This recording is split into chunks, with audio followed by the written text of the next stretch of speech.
না, গীতায় বলে গেছে কর্ম করিয়া যাও, ফলের আশা করিও না। আবার গীতারই 22 নম্বর শ্লোক বলছে বাসাংসি জীর্ণানি যথা বিহায় নবানি বিন্নাতি নরহপনি। অর্থাৎ মানুষ যেরকম বস্ত্র ত্যাগ করে তেমনি আত্মা এক শরীর ছেড়ে আরেক শরীর ধারণ করে। আসলে শ্রমিকবাবু ওই কর্ম করে যাচ্ছেন, ফলের আশা করছেন না। এইদিকে ওই আত্মা যেরকম এক শরীর থেকে আরেক শরীর ধারণ করে, তেমনি ওনার দলের এখন তৎকাল নেতারা এক জাতি ছেড়ে আরেক জাতি ধর্ম করেছে। এখন বিজেপিটা কার? শুভেন্দু অধিকারীর বিজেপি না শ্রমিক ভট্টাচার্যের বিজেপি? সেই নিয়ে এমন কোন দল যে নিজেরাই লেজে গোবরের অবস্থা, নিজেরাই ডিসিশন নিতে পারছে না। যার জন্য আমরা বারবার করে বলছি যে হিন্দু ধর্ম, সনাতন ধর্ম, এটা আমাদের একটা জীবন যাপন, একটা জীবন বোধ। এই ধর্ম অন্যকে আক্রমণ করতে শেখায় না। শ্রমিকবাবু কোন সংখ্যালঘু ভারতীয় মুসলমানের কথা বলছেন?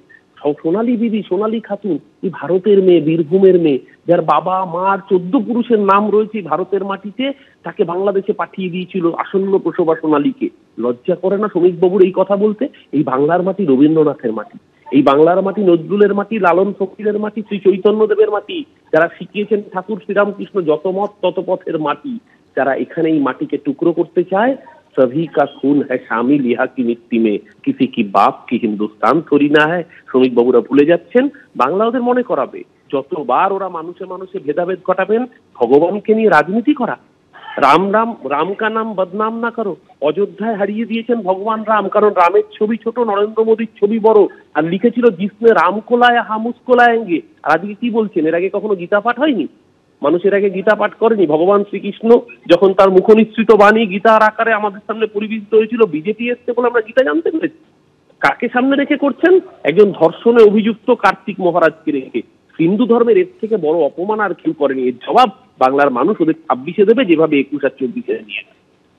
অরূপবাবু, ধন্যবাদ আমাদের সঙ্গে কথা বলার জন্য।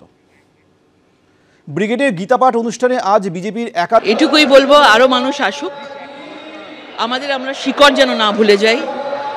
এবং যেভাবে কালকে মুর্শিদাবাদের মতো জায়গায় বাবরি মসজিদের রিপিট করার চেষ্টা করেছে, সেটা কখনো সফল হতে পারবে না। যতই তারা চেষ্টা করুক বাবরিকে রিপিট করার, তত গীতা পাঠে 4 লক্ষ আজকে এসছে, কালকে 4 কোটি আসবে। অনেকে বলছেন যে সামনে যেহেতু নির্বাচন রয়েছে, গীতা পাঠ সেই উদ্দেশ্যে, আপনার কি মনে হয়? দেখুন, আগেও গীতা পাঠ হয়েছে, ঘরে ঘরে গীতা পাঠ হয়। গীতা পাঠটাকে কোনো রাজনৈতিক কর্মসূচি না হিসাবে দেখা গীতা সবাইয়ের পড়া উচিত। এবং শ্রীকৃষ্ণ কত বছর আগে সেই গীতার আজকে বাণী আজকে অক্ষরে অক্ষরে মিলে যাচ্ছে। সুতরাং গীতা কখনো রাজনীতি হতে পারে না, গীতা প্রত্যেকের ঘরে ঘরে আছে। মমতা বন্দ্যোপাধ্যায়কেও আমন্ত্রণ করা নিশ্চয়ই ওনার উচিত ছিল আসার। একদিকে যখন জগন্নাথ মন্দির তৈরি করছেন, তখন তো হিন্দু ভাবাবেগে যখন ওনার এতটাই উনি প্রভাবিত হয়েছেন, ওনার উচিত ছিল যে অনুভূতির দিক থেকে তার এখানে আজকে যোগদান করার। ব্রিগেডে 5 লক্ষ কণ্ঠে গীতাপাঠ চলছে। সনাতন সংস্কৃতি সংসদের উদ্যোগে এই গীতাপাঠের আয়োজন করা হয়েছে। আর গীতাপাঠের এই অনুষ্ঠানে অংশগ্রহণ করে বিজেপি নেতৃত্ব রাজ্য সরকারকে নিশানা করেছেন।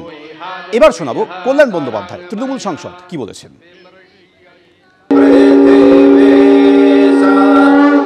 5 লক্ষ লোক বিজেপি বাপের জন্ম দেখতে পাবে না এখানে। জান, পশ্চিমবাংলায় বিজেপি 5 লক্ষ লোক একসঙ্গে দেখতেও পাবে না, জানেই না 5 লক্ষটার কথা, অঙ্কটাই জানে না। যে যা ইচ্ছে মতো বলে যাচ্ছে বলুক। একটা জিনিস পশ্চিমবাংলায় বিজেপির যে অপদার্থ লিডাররা রয়েছে, পশ্চিমবাংলায় বিজেপির যে অশিক্ষিত লিডাররা রয়েছে, পশ্চিমবাংলায় বিজেপির যে আনকালচার লিডাররা রয়েছে, এরা কোনোদিন পশ্চিমবাংলার মানুষের মনে এতটুকু জায়গা করতে পারবে না। এবার 1 লক্ষ কণ্ঠে কোরআন পাঠের ঘোষণা করলেন হুমায়ুন কবির।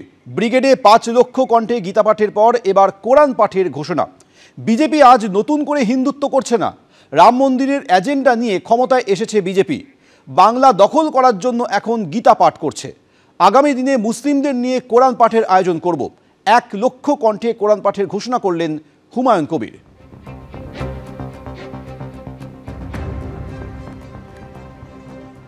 আগামী ফেব্রুয়ারি মাসে আনুষ্ঠানিকভাবে 1 লাখ লোকের কোরআন তেলাওয়াতের মধ্যে ফেব্রুয়ারি মাসে প্রথম দিকে 1 লাখ কোরআনের হাফেজ মুফতি তাদেরকে এক কাট্টা করব, ভালো করে মাংস ভাত খাওয়াবো এবং কোরআন খতম করাবো, তারপরে বাবরি মসজিদের কাজ শুরু করব। এই মুহূর্তে টেলিফোনে আমাদের সঙ্গে রয়েছেন বিজেপি নেতা সজল ঘোষ। সজলবাবু, আজ হুমায়ুন কবির ঘোষণা করেছেন যে আগামী দিনে 1 লক্ষ কণ্ঠে কোরআন পাঠ হবে। সেই সঙ্গে তিনি এই দাবিটাও করছেন যে রাম মন্দিরের এজেন্ডা নিয়ে ক্ষমতায় এসেছে বিজেপি, বাংলা দখল করার জন্য গীতা পাঠ করছে। না না, সে তো সব বুঝলাম, যেটা তো আমাদের এজেন্ডার মধ্যেই পড়ে ওনার কথা অনুযায়ী, কিন্তু মাংস ভাত খাইয়ে কোরআন পাঠ করাতে হবে, এত খারাপ অবস্থা হলো ইসলামের। যারা বিশ্বাস করেন সেই মানুষগুলোর, আমি বিশ্বাস করি না। হ্যাঁ, উনি স্বপ্ন দেখছেন যে আগামী দিন উনি উপমুখ্যমন্ত্রী হবেন, মমতা মুখ্যমন্ত্রী হবেন, আর সংখ্যাধিক্য এমএলএ রাখবেন। হ্যাঁ, সেই এমএলএ জোরে উনি উপমুখ্যমন্ত্রী হতে চাইবেন। হ্যাঁ, উনি আসলে মুসলিম সমাজের নেতা হতে চাইছেন। এবং আমি আপনাকে লিখে দিচ্ছি, এই সমস্ত কিছুর পেছনে যিনি আছেন তার নাম মমতা ব্যানার্জি। হুমায়ুন কবিরের বাপ 14 পুরুষের এত টাকা নিয়ে, তো বাবরের ছেলে নয়। কালকে যত টাকা খরচা হয়েছে, টাকা কোত্থেকে এলো, সেই তদন্ত রাজ্য সরকার করুক, সেই তদন্ত করে জবাব দিক। এই টাকা কোন ফান্ড থেকে এলো, কোন জায়গা থেকে এলো, বিদেশি শক্তির হাত আছে কিনা, সমস্তটা ব্যাখ্যা করতে হবে। কারণ যেভাবে কালকে হাজার হাজার প্যাকেট বিরিয়ানি, তারপর ওই যে বিশাল আয়োজন, এই আয়োজনের টাকা করতে গেল, মমতা ব্যানার্জি তো বলছেন পেছনে নেই। আসলে মুসলিমরা মমতা ব্যানার্জির থেকে বিভিন্ন দিকে ছড়িয়ে পড়ছিলেন, সবাই বিজেপিতে আসছিলেন না, কিন্তু বিভিন্ন দিকে ছড়িয়ে পড়ছিলেন।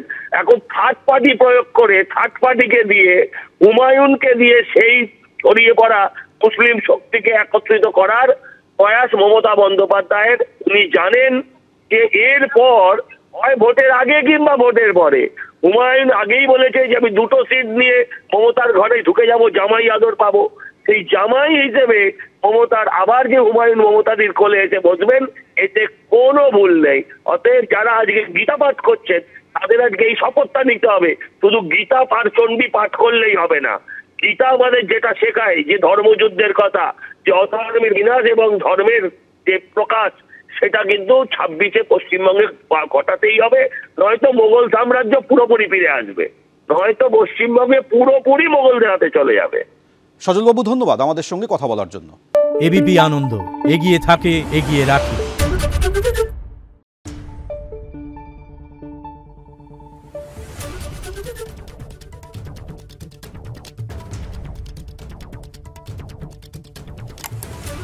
Thank you.